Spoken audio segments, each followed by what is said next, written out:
শুনুন, আপনি ধনী হতে চাচ্ছেন, টাকা পয়সা বেশি হোক এটা আপনি চান তো? সবাই চায় না? চাই। আপনি আপনার ভাইয়ের সঙ্গে সম্পর্ক ভালো রাখুন, আল্লাহ আপনার রুজিতে বরকত দিবে। বেশি দিন বাঁচতে চান, আত্মীয়তার সম্পর্ক, বোনের সঙ্গে সম্পর্ক ভালো রাখুন, ভাইয়ের সাথে সম্পর্ক ভালো রাখুন। বোনের সঙ্গে তো কথা হয়ই না, ও জমি নিয়ে চলে গেছে তাই না?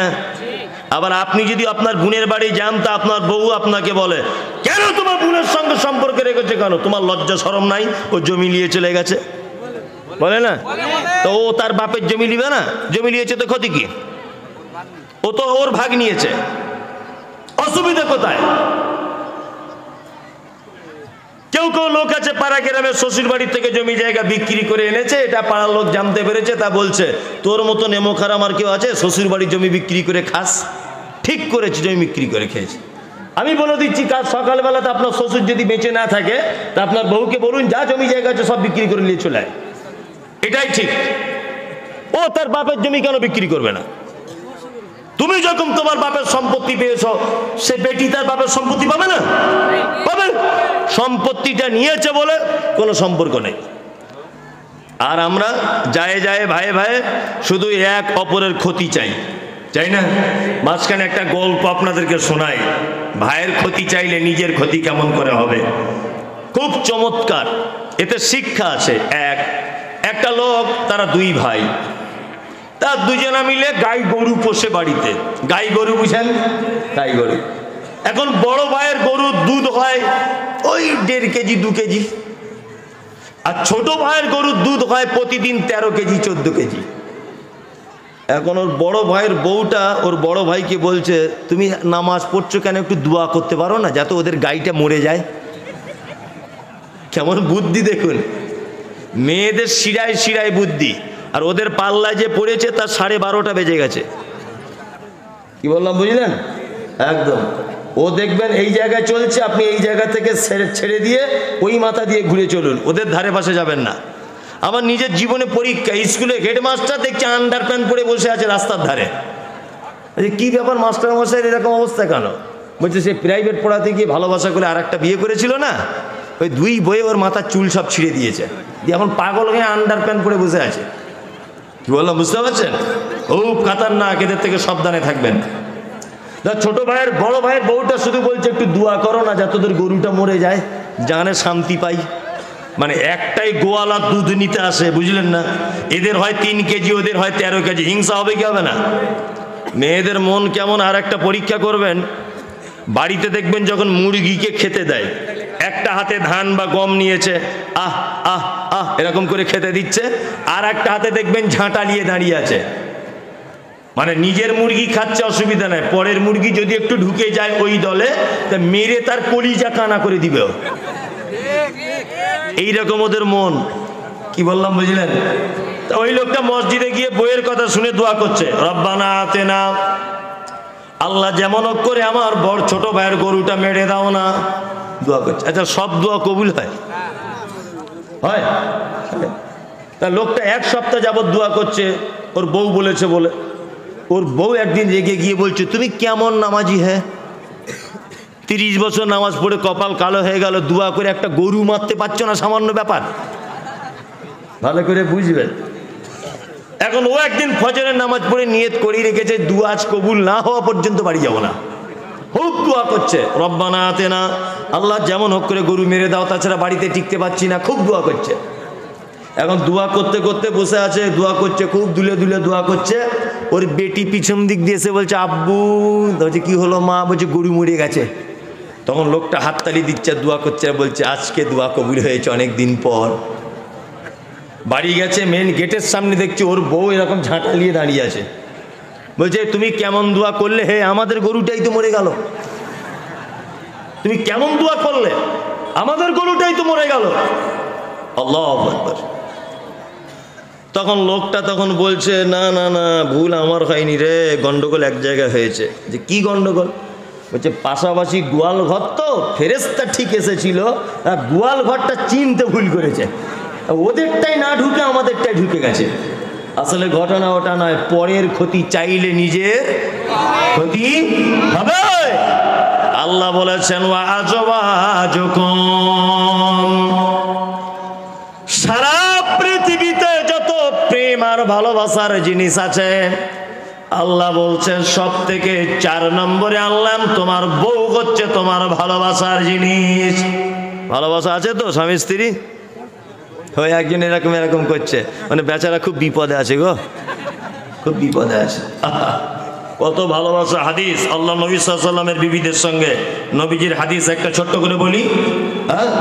আম্মা জান আয়েশা বলছেন যে গেলাসে আমি পানি পান ও করিতাম, পান করা হয়ে গেলে নবীকে দিতাম, দেখিতাম আমি অগণিজ নয়নেতে, ওখানে মুখ লাগাইয়া নবী পান করিতেন। গোস্ত খেয়ে হাড্ডি গুলো ফেলিয়া দিতাম, চুষে চুষে খেত নবী চোখেতে দেখিতাম। আম্মা জান আয়েশা বলছেন আল্লাহর নবী আমাকে এত ভালোবাসতেন, এত প্রেম করতেন, এত সোহাগ করতেন।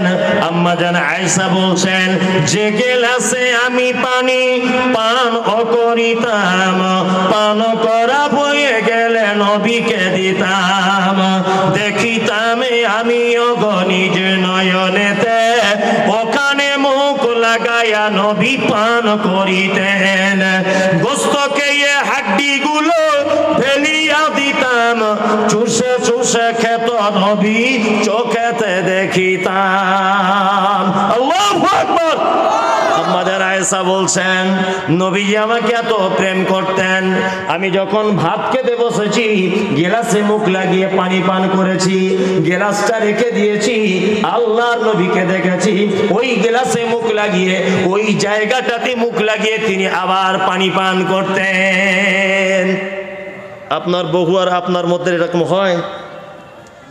এক গ্লাসে দুজন পানি খান, এক থালাতে ভাত, হারাম করে যা বিড়ি টানছে, ওর বউ ওর কাছে আছে, এটা কপাল ভালো।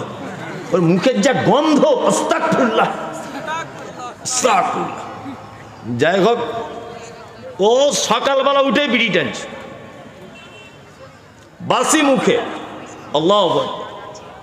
আর কিছু যুবক ছেলে তাদের দাঁতের দিকে দেখা যায় না, মনে হচ্ছে তরমুজের বিচি। হারাম কো সারা দিন খাচ্ছে, সারা দিন। আল্লাহু আকবার। করছে না? করছে। কি বলবেন এদেরকে? আর মেয়েদেরও বলি তোমাদের মা কপাল খারাপ খুব। বাসে পর্যন্ত এরকম বিড়ি টানা লোক উঠলে তার গন্ধতে টিকা যায় না। তা আমি ভাবি যে ওর বহু থাকে কি করে ওর কাছে, ভাবি। তবে আল্লাহওয়ালি মেয়ে হলে তার খুব বিপদ, বিপদ নয়? আর মেয়েদেরকেও বলছি স্বামীর প্রতি ভালোবাসা দিয়ে গহেনা আদায় করতে পারেন, স্বামীকে ঠিক মানে জুত করে রাজি করে সায়া ব্লাউজ কিনে নিতে পারেন, ওকে একটু এক্সট্রা করে ভালোবাসা আনন্দ দিয়ে বলা যায় না সোনা বিড়িটা ছাড়ো, এটা বলা যায় না? যায় যায়, কিন্তু ওটা করে না। আল্লাহু আকবার। আম্মা জান আয়েশা বলছেন গোস্ত খেয়ে হাড্ডি গুলো ফেলিয়া দিতাম, চুষে চুষে খেত নবী চোখেতে দেখিতাম। আল্লাহু আকবার। গোস্তকে হাড্ডিটা দস্তরখানে ফেলে দিতাম, আল্লাহ নবীকে দেখতাম ওই দস্তরখানের থেকে হাড্ডিটা আবার তুলে নিয়ে মুখের ভিতরে দিয়ে চিবিয়ে চিবিয়ে রস বার করে করে খেতে। এরকম ভালোবাসা রাখবেন স্বামী স্ত্রী। আর এখন তো ভালোবাসা নাই, দুজনের হাতে দুটো মোবাইল, ও ওইদিকে চ্যাটিং করছে আর এদিকে টিকটক দেখছে। রাত 2টো পর্যন্ত যদি টিকটক আর চ্যাটিং নিয়ে ব্যস্ত থাকবে তা প্রেম হবে কখন? এটাও তো একটা ব্যাপার। ভালোবাসা তোমায় জন্মাবে কখন? ওইদিকে ঘুমিয়ে গেল মোবাইলে, এদিকে ঘুমিয়ে গেল। আল্লাহু আকবার। আমি মনে করছি আগেকার দিনগুলোই ভালো ছিল। ভালো ছিল না? আগেকার দিনই ভালো ছিল। মোবাইল কিছু না, 8টা বাজলো হারিকেন বন্ধ করে যে যার ঘুমিয়ে যা, তাই না? আর এখনো মোবাইল টিপছে রাত 2টা পর্যন্ত। তা স্বামী স্ত্রী যে ভালোবাসা মহাব্বত প্রেম, ওটা কখন হবে? আল্লাহ তুমি সঠিক বোঝার মতো তৌফিক দান করো, আমিন।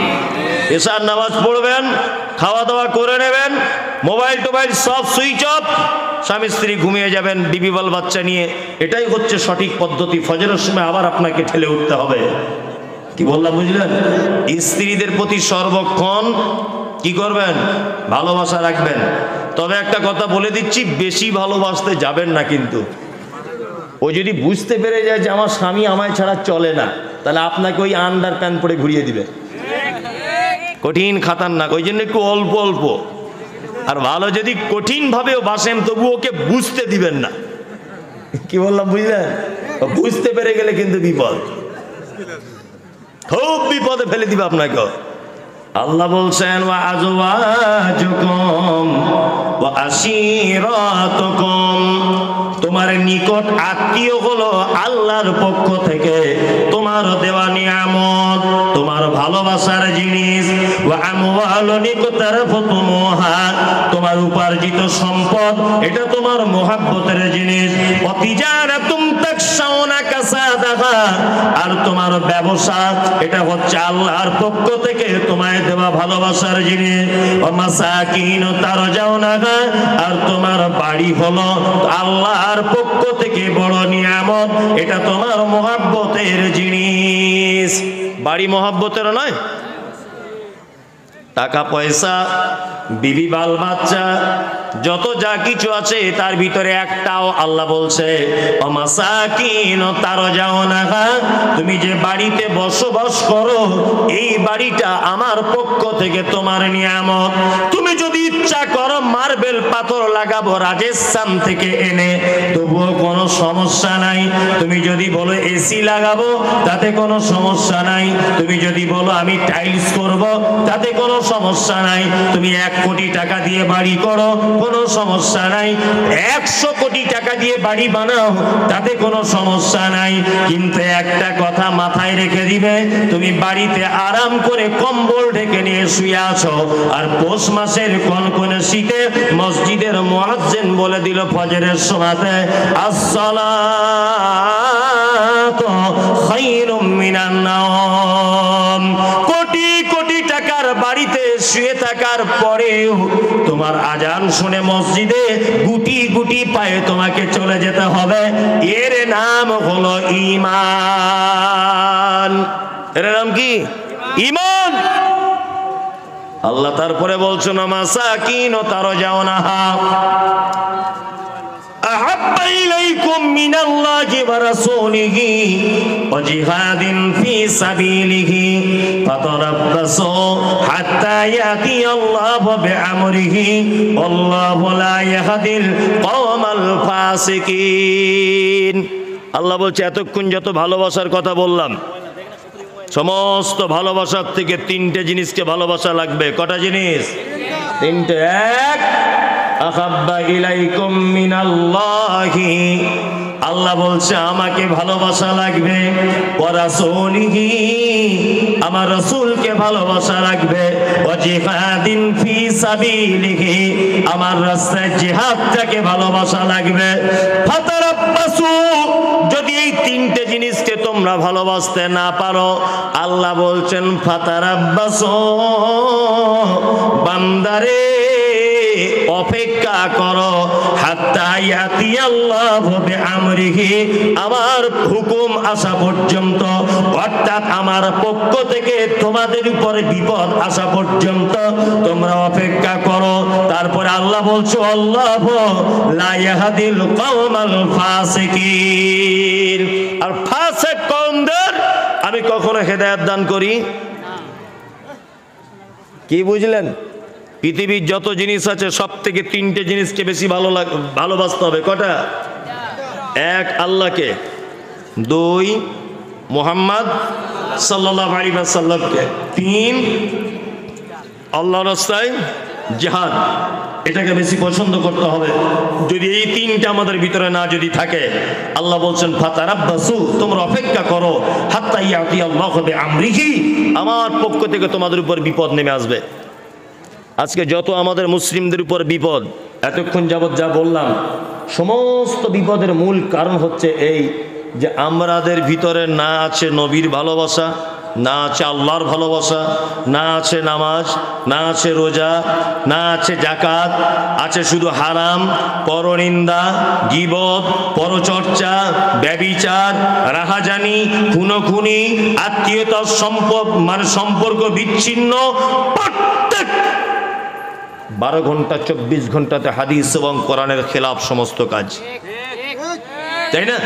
এই কারণে আমাদের উপরে যত রকমের, আল্লাহ বলছে ফাতাব্বাসু, তোমরা অপেক্ষা করো, হাত্তা ইয়াতি আল্লাহু বিআমরিহি, আমার পক্ষ থেকে তোমাদের উপর আযাব চলে আসবে। আসছেও তাই, আমাদের কর্মের ফল, তাই না? জি, ঠিক যেমন গাছ বসাবেন তেমন ফল পাবেন।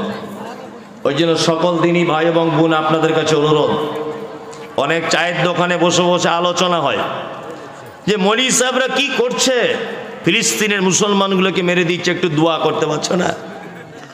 আদিনা মসজিদ ভেঙে মন্দির করবে বলছে, একটু দোয়া করতে পারছো না?